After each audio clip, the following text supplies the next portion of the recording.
Lego pieces exist in many different shapes and forms. Each with their unique uses, they all come together to create one cohesive system. But which one is the worst? Now this is a harder question to answer than you may think, because if a piece is not that useful, then you can just throw it away and not use it in your builds. Over time you'll forget about it and it won't ever bother you. But there's one piece, a piece that's so crucial in so many builds, one that would theoretically be seen as one of the best and most versatile pieces. Yet in reality, it fails one simple duty that countless other pieces are able to fulfill. Let me introduce you to the mechanical claw.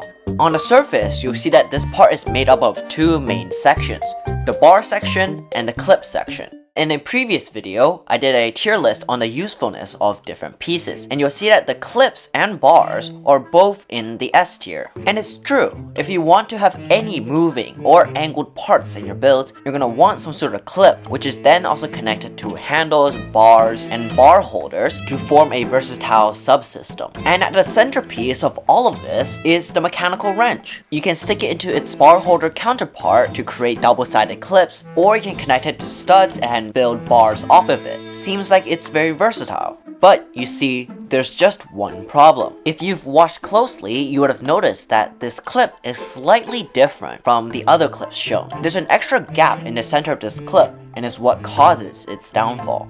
Since there's less material between the two sides, it means that this clip is more flexible than others. And more flexibility means looser joints. And you really don't want loose joints or your builds to fall over when you're displaying them. So when every other piece has a rounded clip and has tight joints, this piece starts to stick out like a sore thumb when it becomes the breaking point. So dealing with all this got me so frustrated that I had to just wonder, why did LEGO make this piece like this in the first place? To answer this, we have to go back to 2004 when this piece was first released. I think by looking at these sets and their usages, the narrative becomes clear. They were, as the name implied, claws, hands that were used to pick up things rather than treat it as an actual clip piece and used in structural builds. By developing this new clip so that it can hold onto or detach from any temporary accessory, this newfound flexibility allows for kids to easily swap out weapons or utensils without having to rip the whole thing apart. Additional examples of this philosophy can still be seen today. For example, this clip on the Grand Inquisitor's back has the same indent and is specifically used to hold on his lightsaber.